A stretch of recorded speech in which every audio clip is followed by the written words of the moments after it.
product here should I try? What would be good for me? Ooh, I mean, I think this is really just a great one, this mandelic acid serum. So you could, pump it. All right, what do I Try do? it for yourself. Yeah, all right, so just right in my hand there and go for it? So you want people to write what their ideas are for how it can stand out better. Basically, hey, can you just give us like all the information we need about how we can improve this product so we don't have to do any work and we don't have to think for ourselves? Because if companies start seeing that we're doing this and we're willing to give away all of our feedback and we're willing to pay for it, oh, we're screwed.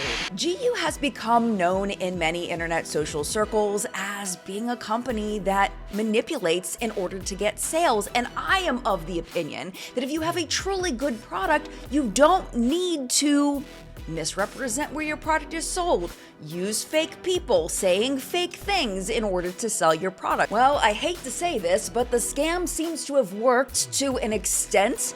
Imagine my surprise when I saw an article that said JiYu, of all brands, has just raised $6.5 million in funding to support their expansion in the US market.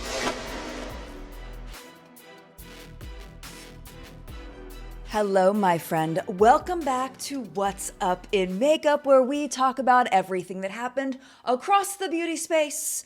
All in one place. Next to me are all of the topics we are going to be discussing today, and feel free to skip through if there are stories that you're interested in, not interested in. Timestamps are down below for you to peruse at your leisure. And with that, I want to bring you back to a story we covered about a month ago, and this video.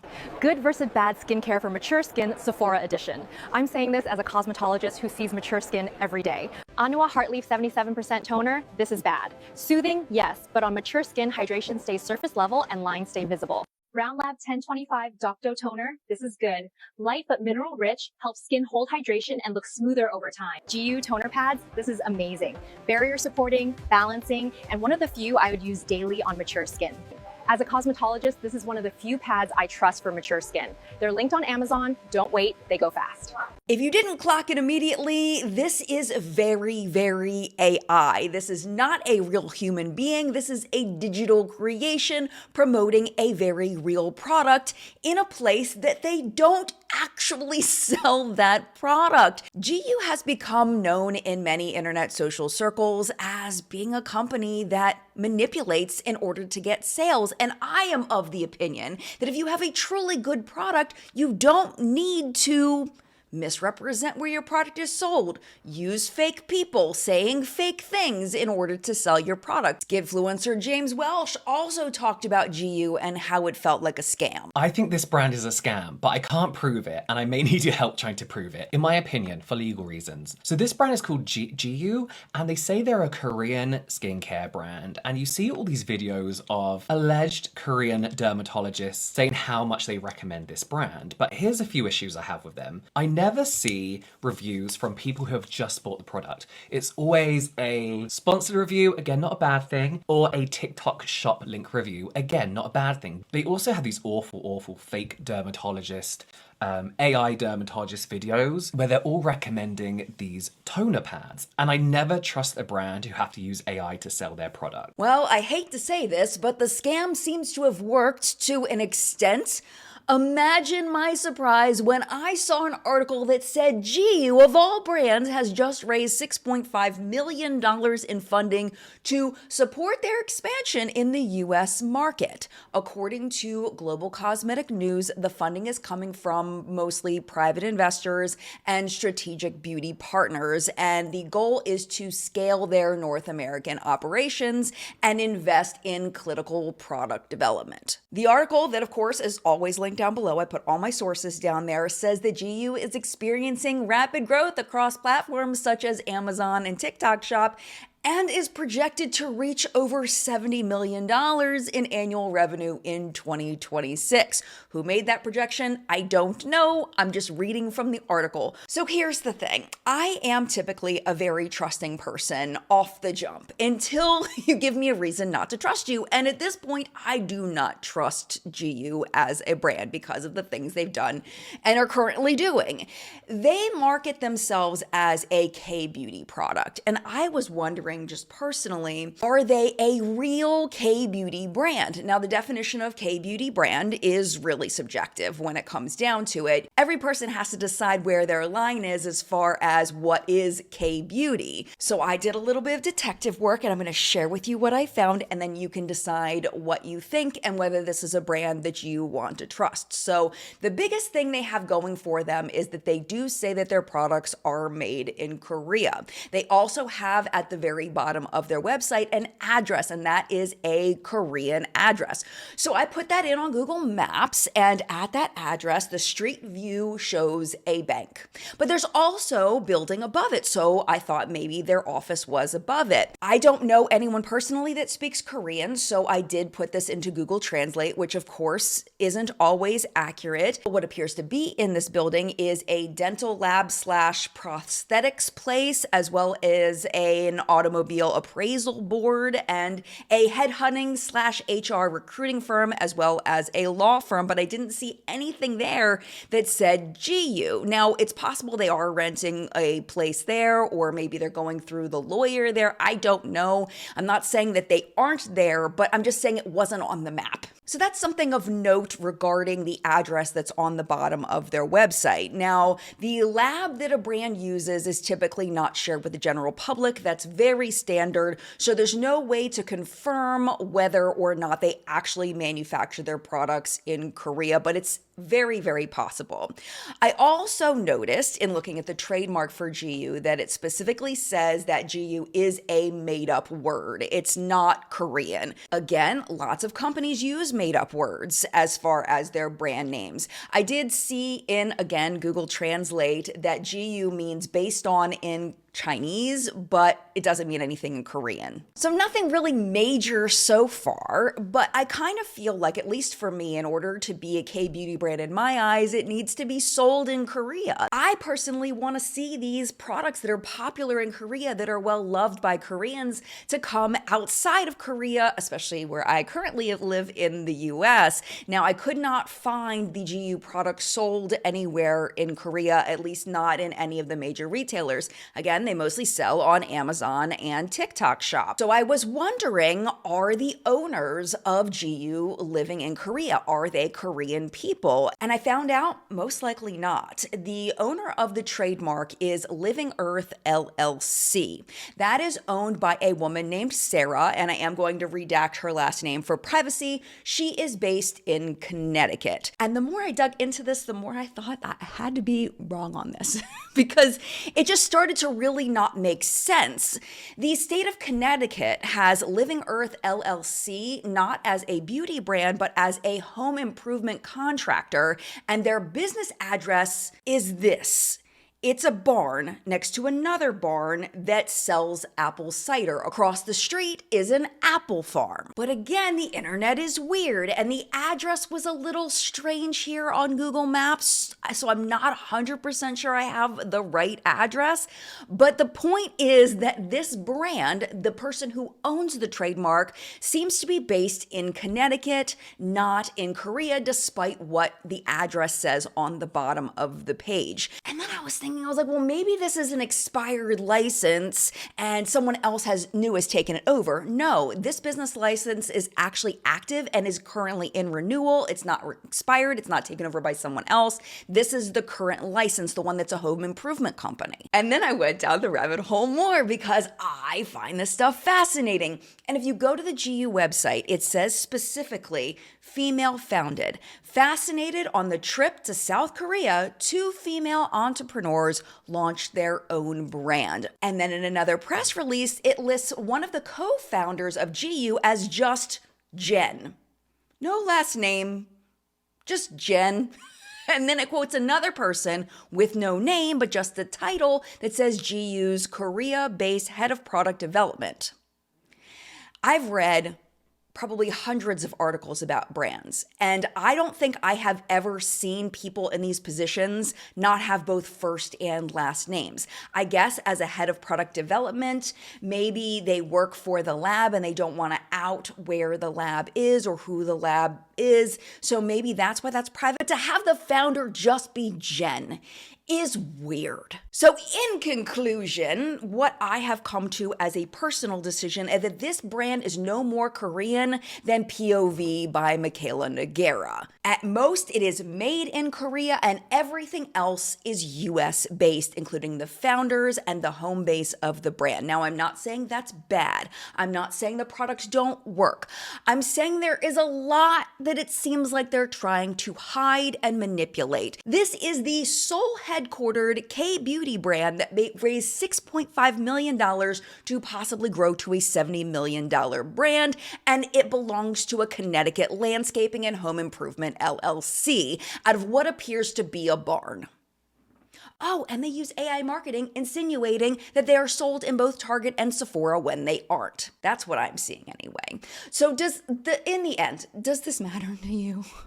Or would you still buy JiYu if it worked for you or if someone that you trusted recommended it? Let me know in the comments. I have a question for you. Are you ready for another influencer beauty brand? No? Me either. But we're getting one anyway, whether we like it or not. And this time it is from short form creator and podcaster Alix Earle, and it is launching this Tuesday. Apparently, in preparation for this launch, she started a new account called WTF Is Alix Doing, and 300,000 people went over and followed in 1 week. That's a lot of people. She even put up a billboard in New York City that said, "We're about to bear it all. A big secret is breaking out, one puzzle piece at a time. Be the first to solve it at WTF Is Alix Doing." Now, what people learned a few days ago was that Alix is launching Real Actives, and it is a skincare brand specifically targeted at acne-prone skin. There are 4 products that are going to be available. It's a makeup cleansing balm, an exfoliating gel cleanser, a mandelic acid serum, and a barrier boosting moisturizer, ranging in price from $28 to $39. Now, in one video, Alix showed the cleansing balm, and actually I thought this was kind of cool. Necessary? No, but cool? Yeah. So apparently you twist it up and it grinds out. So it's a different way to get the cleansing balm out of the jar. As an avid cleansing balm user, I actually kind of like this because cleansing balms can be kind of hard and it can get under your fingernails if you have longer nails, and this would be a way to kind of loosen it up a bit before you put it on your face. And I don't think I've ever seen anything quite like this before. Following the launch announcement, Alix promoted the products on The Tonight Show with Jimmy Fallon. And this next fact you will not be surprised by.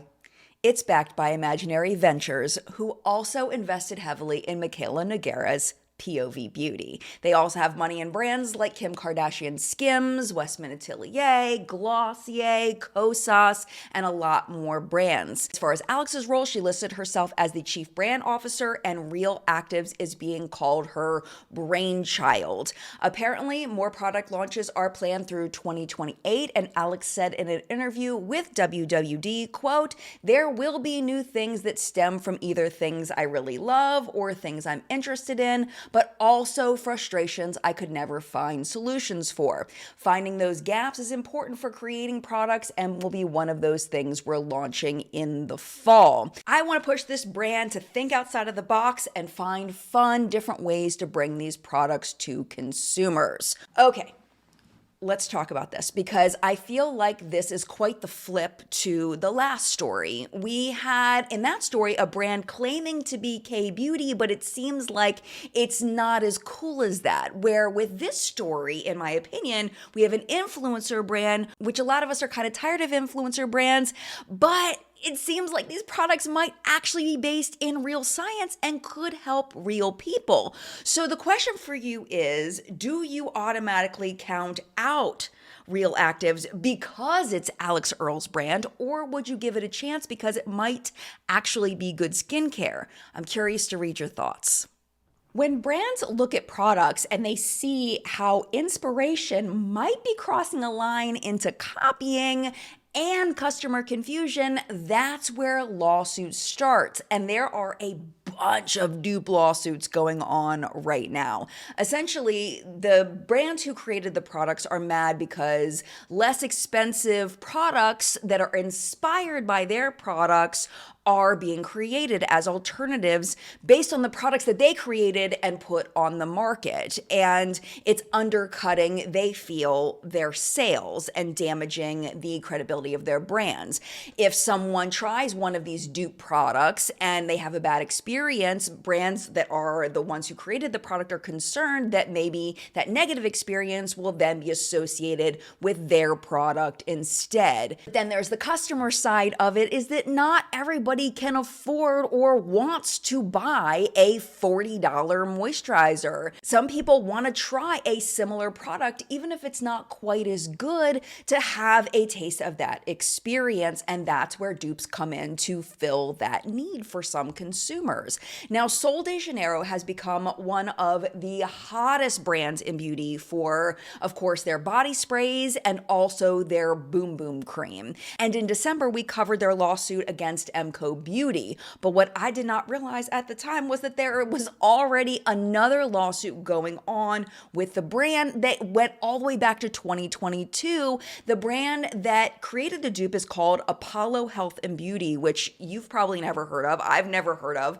but you may have seen their Nutrius Brazilian Body Butter Cream sold at Costco. Now, I'm going to put both products on the screen right now side by side, and immediately looking at this image brought me back to the Benefit Roller Lash versus the e.l.f. Lash and Roll lawsuit, in which e.l.f. came out on top because people they looked at it and they said on the shelves at the time of purchase, it was unlikely to cause brand confusion, even if the product inside the boxes looked relatively similar with similar names. And e.l.f. admitted that they'd been inspired by the Lash and Roll, but inspiration does not mean illegal. Back to Sol de Janeiro, they've been dealt a similar verdict. A federal court in New York ruled that Sol de Janeiro's Brazilian Boom Boom cream packaging is functional, and in that it can't be claimed as their own. Also, apparently, the USPTO said that Sol de Janeiro couldn't trademark this packaging specifically because it was too generic and it was functional and not a unique design choice. Now, here's the tea. Nutrius was specifically developed for Costco at their request for a dupe intended to capture the entire sensorial experience of the Sol de Janeiro Boom Boom cream, and they were told to use the exact same jar, which was described as a container gently rounded at its bottom, paired with a large overhanging lid that extends nearly half the height of the product and protrudes outward. They were also told to use the yellow and white color scheme and capitalize on that gray lettering. So you would think that would cross a line, but no, the court found that this kind of jar was helpful to consumers to access thick cream, as well as being durable and easy to grip, easy to open, and that kind of packaging makes sense for this kind of generic product. And the court said that the packaging wasn't aesthetic enough to stand on its own as a signature of Sol de Janeiro. As far as the yellow and white, the court said that Sol de Janeiro doesn't always use these colors, so they can't use it and say that it's signature colors. If you look at their Boom Boom cream line, there's multiple creams in this packaging in different colors to show the different scents, so they lost on that too. Now, as far as the lettering, the court didn't see any legal issues there either. Now, why this is an interesting case to note is that it's making a clear case for dupes to be legal. Now, the article that I read didn't seem to make a big case for brand confusion. That's typically something we see in these cases, and that's always where my mind goes. I personally, if this had been part of it, would say that would never be confused by these products.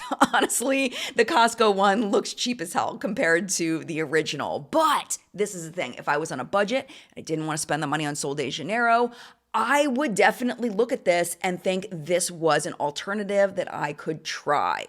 So the question is, would you? Let me know in the comments.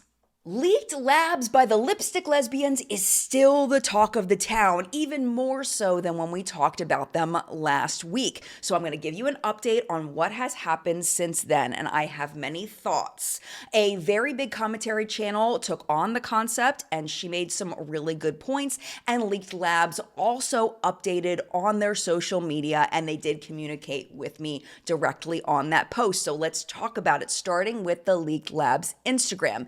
Here's the post. We're inside the heart of Cosmetics Valley. Cosmetics Valley is where the world's vast majority of made in Italy products come from. This is one of my favorite factories that we're going to today. We're here probably like 4 or 5 times a year. We're sitting with the creator of Flexi. Andrea! Hi! Number one question the internet has about Flexi, besides price, is hygiene. Is it safe for use? Let's get the answer. Is Flexi safe? Take that wet, moist, jellified disc and stick it in the tin with the others. It is formulated as a standard product, wet and dry on the market. It means that we put in the product a preservative system that reacts when we use water. And we perform also a test in use to demonstrate that the product is not polluted by microorganisms. We verify that this kind of microorganism doesn't grow because they are killed by the preservative system. I'm more scared about the compact powder because when we use wet and dry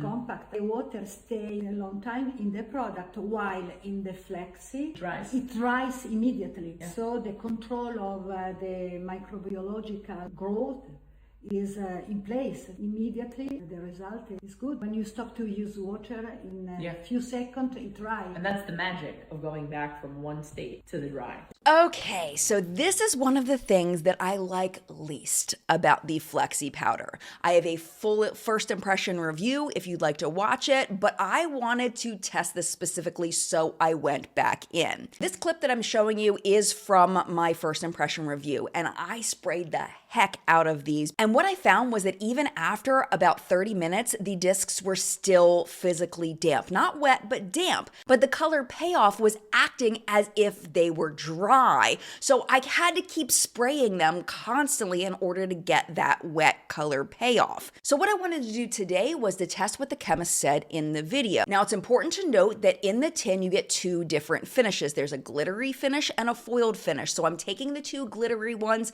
and let's test it. This is what the swatches look like dry, and I pressed and I tried to get as much color payoff as possible. So now what I'm going to do is I'm going to spray the silver one with setting spray. Then I'm going to spray the pink one with just plain water. Now the color payoff is night and day, obviously, than the dry. I also felt physically that there was a lot more slip when I used water versus the setting spray. After letting these sit for about 2 minutes, you can see the swatches don't have nearly as much color payoff. This is 7 minutes in. I meant to do it at 5 minutes, but I got distracted. So we ended up with 7-minute tests, and the discs were just sitting in open air. We are back to a full dry color payoff. The pink one with the water is still slightly damp, but it's almost dry, and the silver one with setting spray is still quite damp after 7 minutes. In my original video, I sprayed a shit ton of setting spray on them, but for this test, I stuck with just the 2 sprays. After 15 minutes, the pink one was pretty dry, but the silver one was still wet.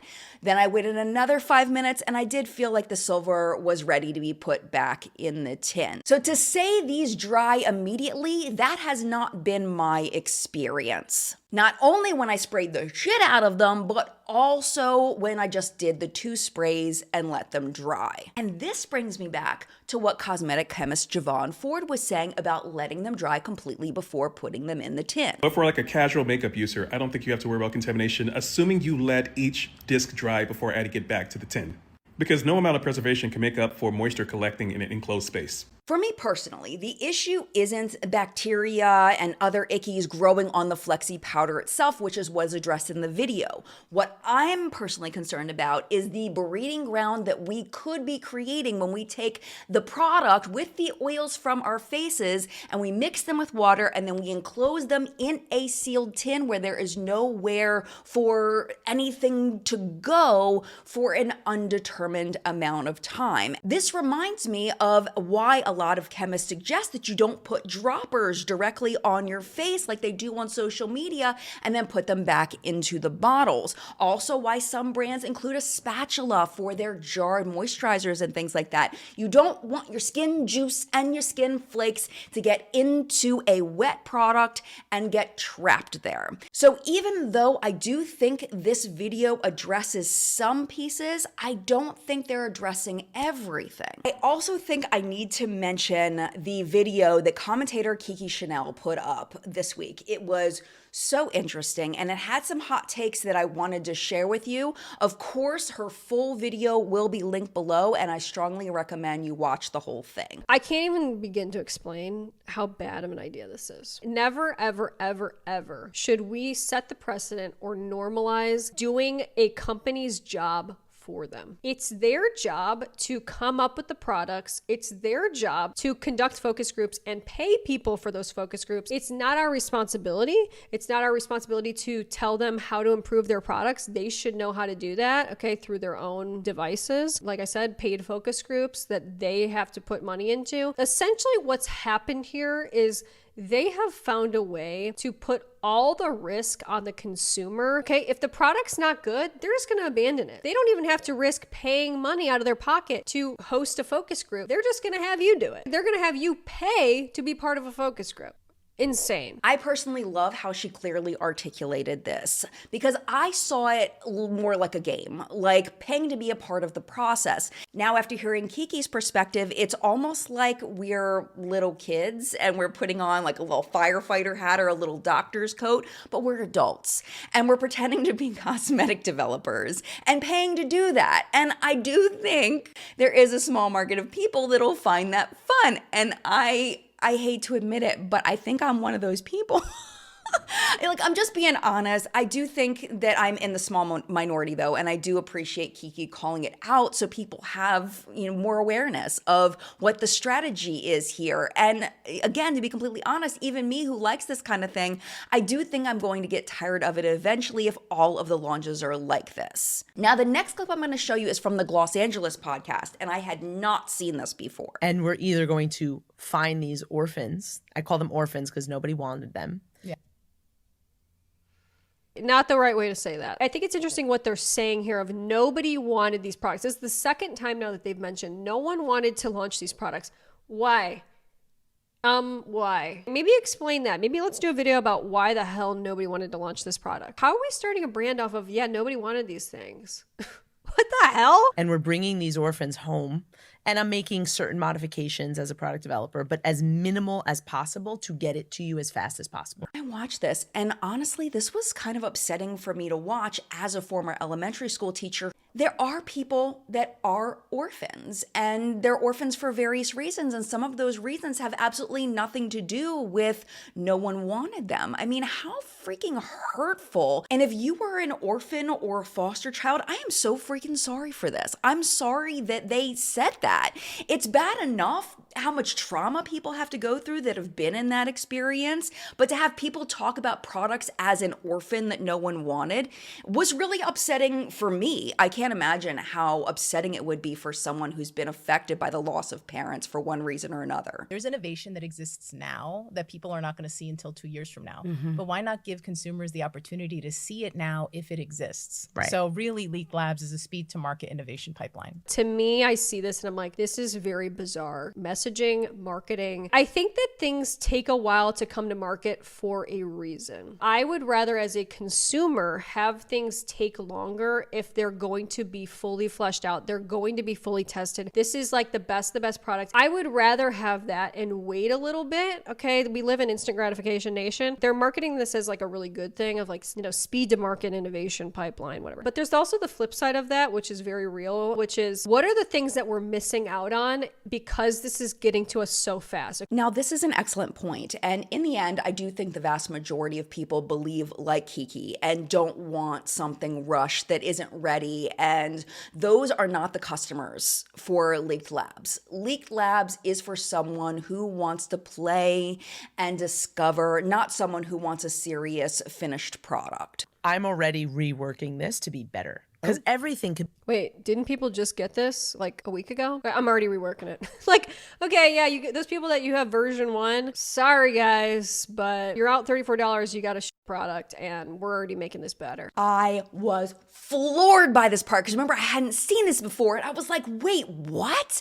That is wild to me. This is where they even lose me. And I do feel like I am the target market for Leaked Labs. I'm someone with a little extra cash to burn that likes to play with experimental products, but they're saying they released the product with ideas already about how to improve them.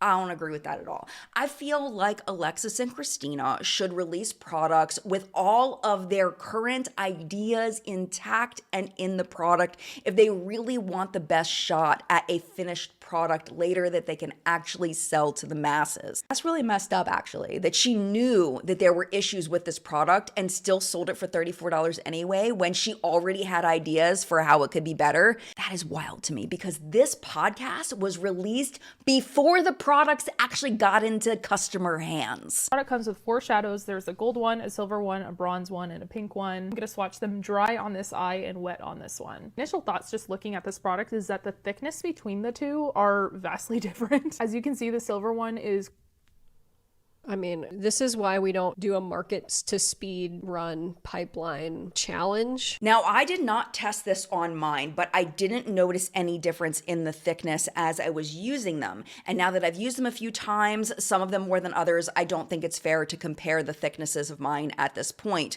But that's not good. This does not look good at all. This clip was also circulating showing that the different discs did have different weights. And you would think that a lab would have a process to make sure that this didn't happen. And what's interesting is that as I was writing the script, they actually put up another video explaining this. What are we doing? Where are we? We're in Crema. We're at the lab with the creator of Flexi. The number one thing I want to talk about is why did all of the Flexi shades have different thicknesses in the discs? There's only one person to ask that knows the real answer. Andrea! Hi! So it's not possible to achieve the same thickness because of the absorption of pearls, because the thinner pearls absorb more the binder we use to achieve the flexibility, while the bigger pearls absorb less. So it's the reason why in the same packaging you can have different thickness depending of the color you choose. Then we cook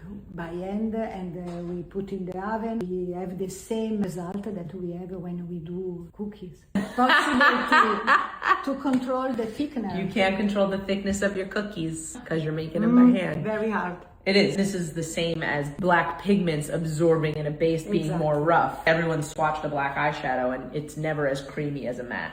Exactly. Because black inherently is a coarser pigment. The sheet that you cooked of the silver will always be that level of thickness for silver. Pink, same thickness. Bronze. So consistently over time, if you were to remake the bronze sheet, it would still be the thinnest because the pearl is the thinnest. The pearl is going to drive the thickness every batch. Yeah. Now, I know the term pearl within cosmetics is being used more often. I am not personally a fan because pearl means something very specific to me, as in coming from an oyster, and that is not what is in these products. So me personally, even though it's not quite as sexy, I would rather it be called synthetic fluorphlogopite or mica or tin oxide or whatever it is that's in there, because there is no pearl on the ingredient list. I'm curious to hear a cosmetic chemist weigh in on this and whether that would lead to different weights, because I do not know. But I was really curious. I was like, well, maybe they'll actually answer my question, what they're talking about, because again, pearl's not on the ingredient list. So I commented on the post,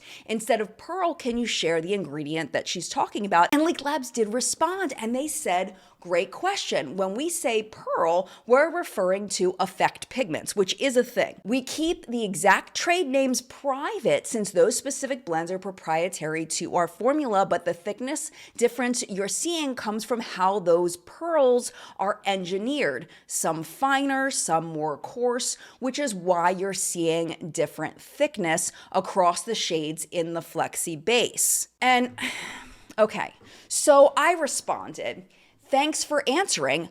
I'm not talking about the trade names. I'm talking about the ingredients on the ingredient list. What ingredients are reacting this way? I was thinking it might be the mica, but mica is a rock, so it doesn't absorb. So I'm confused. No response yet. I don't think I will get a response. I think I got my only response, but I can say that I've been digging into ingredients for a very long time, and I've asked a lot of brands a lot of ingredient questions, and this is the very first time someone has responded dodging this kind of question by saying, well, it's proprietary. Well, the ingredient list is not proprietary. sanitary. So which ingredient is doing the absorbing? They would not answer that. So this is what I would love. If there's a cosmetic chemist who can verify this, I don't think that absorbing is the right word. And maybe it's something I don't know. Maybe because the chemist is bilingual, maybe she used the wrong word by accident. I don't know. I do have a theory, but I would love if a chemist could weigh in on this because I could absolutely be wrong here. I don't think that the ingredients are absorbing the binder. I don't think that's the right word. I personally think they must be being coated by the binder because that makes so much more sense when you're dealing with shiny ingredients that are solids. So let's say you have a bowl of 100 small particles and it's the same weight as the 50 larger particles, right? But instead of the binder absorbing, it's going to coat the small particles differently than the larger particles. And that is going to make the final product different thickness. That makes sense to me. But really and truly, I hope someone knows that knows what they're talking about weighs in on this because my nerdy brain is very, very curious. Hello, editing Jen here. Good news, the lipstick lesbians did get back to me saying, hey Jen, thanks for the great question. We were with our suppliers at a trade show the last few days in Italy. Unfortunately, we missed Andrea today. We'll get you a response that addresses this hopefully on Monday when she's back in office and we are still in Italy. Hope you're well. And what I'm thinking with that response is that it's possible that something might have gotten lost in translation with Andrea from Italian to English. That is what I'm hoping is happening. But I will 100% update you when I hear back. I don't have a sponsor on this video, so I can do a pinned post and something in the video description. So stay tuned. And now back to the video. All right. Back to Kiki. The email Leaked Lab sent this morning to everyone who purchased the product, asking for everyone's feedback if you guys want to take a look. So after more feedback and questions of, hey, where's the survey email? Where's anything of you actually asking for the consumer feedback that you said that, that was the whole point, right? Was to get our feedback about it. They finally sent one, who knows, a week later, whatever it was, a little too late, quite frankly. It started off with asking how we feel about the product on a scale of 1 to 5, and I put a number 2 if we would repurchase it again if it was available for purchase, and I put no. What we liked about the product, I said I like the texture, I like the flexibility of it. We didn't like about the product, I put the packaging. There was also a text box to put in written feedback in our own words. What makes it feel similar to other powders? What would make this product stand out more to you? So you want people to write what their ideas are for how it can stand out better. Basically, hey, can you just give us all the information we need about how we can improve this product so we don't have to do any work and we don't have to think for ourselves? Yes, essentially, yes. I wouldn't go so far as to say that they aren't doing any work, but people are paying top dollar to give feedback so Leaked Labs can make more money off the products so we can pay more money to try the next version. It does feel a little bit icky,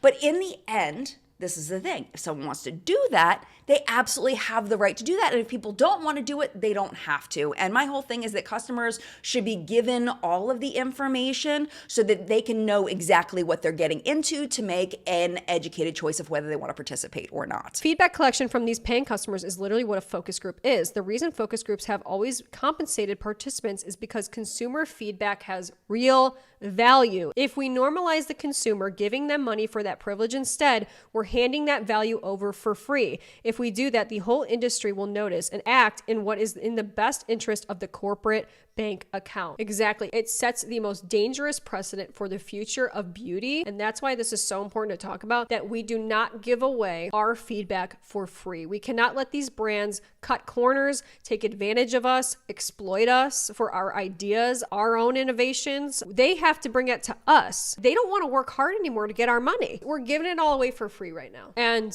we can't, because if companies start seeing that we're doing this and we're willing to give away all of our feedback and we're willing to pay for it, oh, we're screwed. Now this is where I think Kiki really brings it home and where this matters on a bigger scale. And this is something that I never thought of before. And I do think that this commenter and Kiki are absolutely right. But we have been doing this for years in our product reviews on brand website, Sephora's website, Ulta's website, anywhere where we give feedback in a review. This is just a different way to do it. I really used to enjoy their informative content, but now it's, I think, changed into an excess of ads. Like if you go to their page, it's like all these ads. I'm like, okay, it's a lot. I don't consider sponsored, paid for advertisements as reviews. Okay, that's not a review, it's an ad. We're not getting as many honest, objective reviews. And another thing that I've noticed is they've started to develop really close relationships with a lot of other beauty brand owners. Okay, so like Makeup by Mario, they're sitting down with Charlotte Tilbury, they're doing things with Pat McGrath, they're doing things with all these other people that they have actually, quote, said they idolize and have looked up to for a really long time. So it just makes me question, like, are you going to be able to do objective educational content? It seems like a conflict of interest. This is just me personally. I feel like I used to go to their page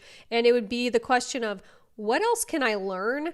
And now it's sort of changed into this question of, what else are they gonna sell me? And herein lies the trajectory of pretty much every beauty influencer that's been successful, because this is how you grow. History has shown that kissing up to brands, kissing up to bigger influencers, social climbing is the fastest and easiest way up. Yes, you can claw your way up with honesty and integrity, but let me tell you, you have to claw your fingers into that mountain and you have to dig in and you have to pull hard. And a lot of people fall off before they make it. When you make friends with powerful people like Alexis and Christina and many influencers before them, those people give you a rope and they start pulling as you climb. When it comes down to it, we need people like Kiki who have clawed up that mountain to keep calling it out so people are better able to identify those red flags. And when we see those people, we need to start supporting honesty instead of celebrity association and shout out clout. That is when things really change. I do have hope that tides are turning, and I think the backlash against leaked labs is a signal that honesty and true transparency are starting to be valued. And speaking of valued, if you like what you saw of Kiki's video, please go watch the whole thing. It is linked down below. So this next story is kind of interesting. I never thought I'd be able to relate to Maureen Kelly, the founder and CEO of Tarte Cosmetics, but here we are. We are very, very different people, live very, very different lives, but now we have something in common. So here's a little backstory. A few years ago, my then 11-year-old son, John, wanted to start a freeze-dried candy business, so my husband and I helped him start one. And they worked at farmers markets, and they even had a booth at our local mall for the holidays. I'm telling you, he learned so much having his first business, and he learned things that I don't think that he could have learned otherwise, and he sees it as one of the most valuable things that he's ever done.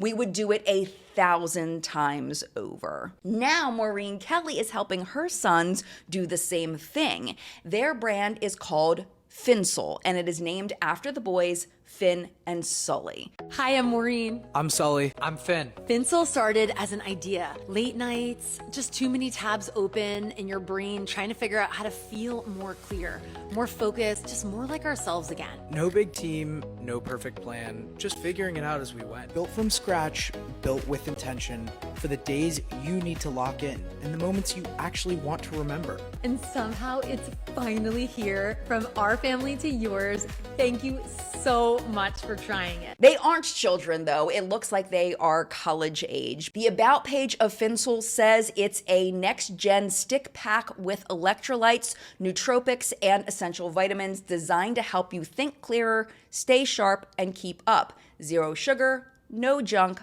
hydration for your body, clarity for your brain, imagined by us, tested on us, built for you. So, of course, my big question is, what the heck is in this stuff?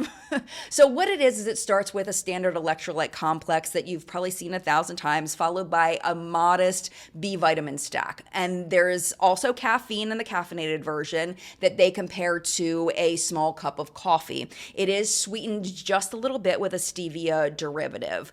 But what makes this different than something else that is on the market is an ingredient that's trademarked as cognizin. That's the nootropics part. Cognizin is an ingredient with real and actual published research behind it at the specific dosage that you used in these supplements. Here's the thing though this is marketed by young adults, possibly for other young adults or for teenagers, studies of this particular nootropic are mostly with adults and people with cognitive impairment. So could it do the things they're saying? Absolutely, but there are still some question marks in the research as to who it'll work best for. What's important to note here is this is not a new supplement. You can actually buy it on Amazon in pill form, but putting it in a drink mix with electrolytes does seem to be a new idea, which is kind of cool. They do come in strawberry, lemonade, and passion fruit. There are 15 single serving sticks on their website for $30, or you can get a 40 serving pouch for $50. 20% off discounts are available for subscribe and save as an option.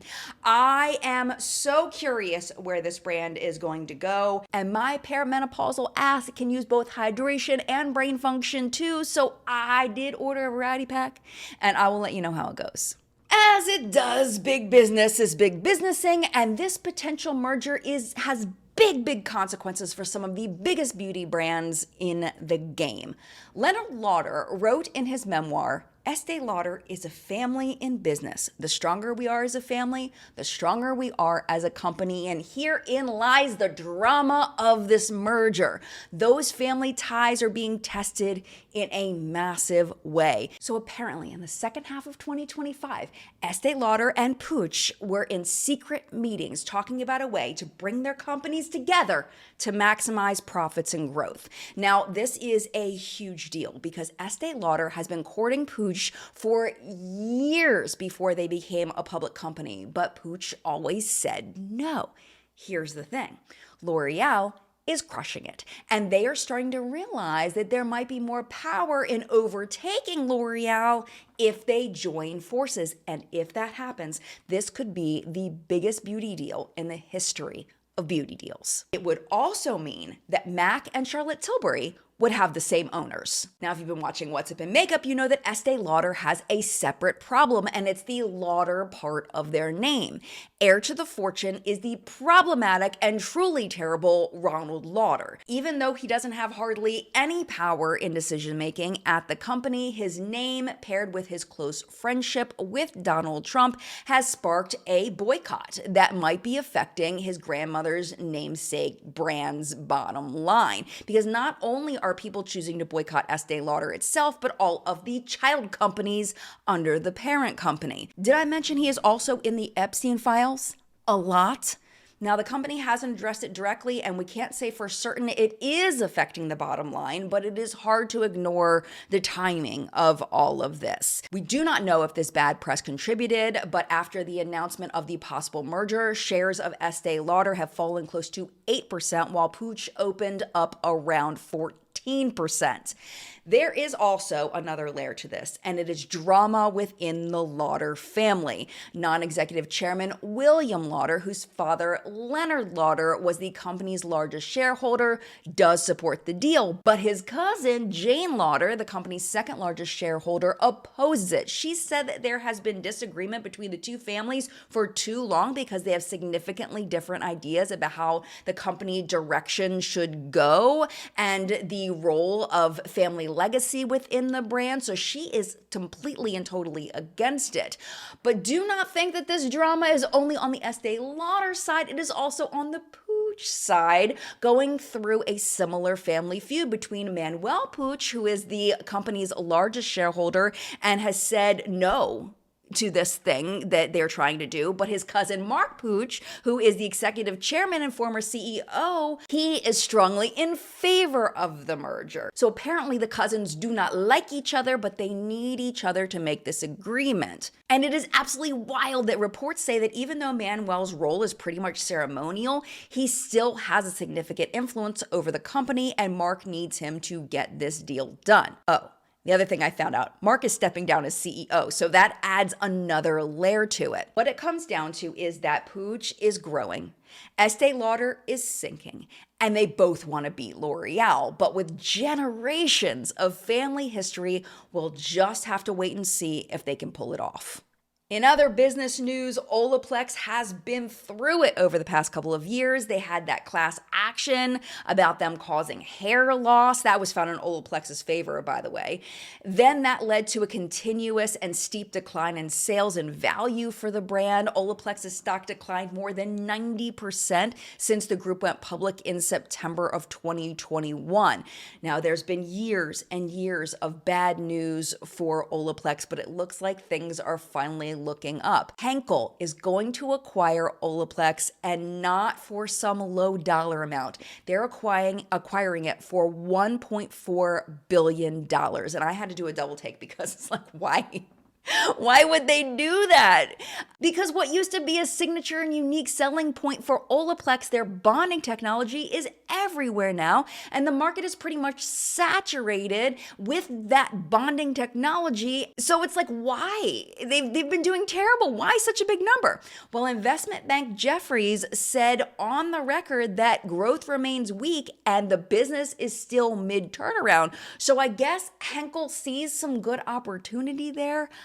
I don't know. Compared to the stock price, this is very much an overpayment. There's got to be a reason for this. There's going to be a cash transaction representing a premium of about 55% over Olaplex's closing stock price on March 25th when the news broke. Of course, Olaplex's board is so excited about this. They are over the moon, as is Advent International, which is the brand's largest shareholder since 2019. Now, it is important to note, though, the deal is not fully closed. They're looking at having this signed on the dotted line the second half of 2026 when Olaplex will stop being listed on the NASDAQ. Henkel also owns DevaCurl, Got2b, Joico, and Kenra Professional, among many other hair care brands. Here's the thing, even though Olaplex's sales dipped significantly from their peak, have to admit, in fiscal year of 2025, Olaplex still generated sales of $423 million worldwide, so they are still doing well. And I guess Henkel does see a lot of potential for growth. And finally, in our news segment, something old, something new, we will rewind once again to 10 years ago in 2016. Now, at this point in 2026, skincare and makeup hybrids are everywhere, but 10 years ago, they weren't quite as common, and Urban Decay was hitting there as they launched their Naked Skin One and Done Hybrid Complexion Perfector in Sephora stores 10 years ago this week. Reviewers did compliment the finish and the light coverage right before summer, but they also complained about how hard it was to squeeze the tube and get the product out with the pump. It also came in a ridiculously small shade range. It was eventually discontinued in 2020. 2025, we were all about the lighter coverage foundation, similar to the Naked Skin, but it seems that in 2026, brands are shifting back to a more full coverage matte look. Enter Rare Beauty's new foundation, the True to Myself Natural Matte Longwear Foundation, that is officially launching on April 2nd, but early access has already begun. New marketing is calling this product self-priming and self-setting, which is very interesting. And unlike the Naked Skin, the foundation has a huge 48 shade range in a very nice gradient. And what's really cool is the pump is specifically made for people with dexterity issues. The packaging is really easy because a lot of people like myself who have challenges with dexterity, we can always make our products easy to use. We have a huge button. You can use 2 fingers, you can use your thumb, and it comes out in however thick you want it. So you could do a little bit, or you could do a full-size pump. It's this really nice shape. Then in the back, you just click that little thing, and that means the foundation can come out. And I'm just so excited for you guys to try this. It just feels so smooth and lightweight, and I hope you guys like it. Are you interested in the new Rare Beauty foundation? Let me know in the comments. And that, my friend, was What's Up in Makeup this week. Thank you so much for watching. And of course, as always, thank you to the What's Up in Makeup Facebook hunters. Their names are scrolling below me. Thank you for all of your submissions this week. I appreciate you so much. As always, our live chat will be at 10 a.m. Eastern Time. We're going to be hanging out, talking about makeup, talking about the stories that I didn't have room to cover in today's show. If you'd like to join us live, would love to have you. But if you miss it, it's no problem. It's so easy to find on the replay. Head over to my channel page, click on the live tab. They're all there. Or if you're subscribed, it should just be sitting in your subscription feed ready for you to click. But if you want to go somewhere right from this page, YouTube should be recommending 2 videos over here for you. The bottom one is last week's episode of What's Up in Makeup. The top one is a video that YouTube thinks from my catalog that they think that you'll like based on the videos you've been watching recently. But if you have to go, you got stuff going on, no problem. Thank you for hanging out as long as you did. Mad love to you. I will see you in a video very, very soon.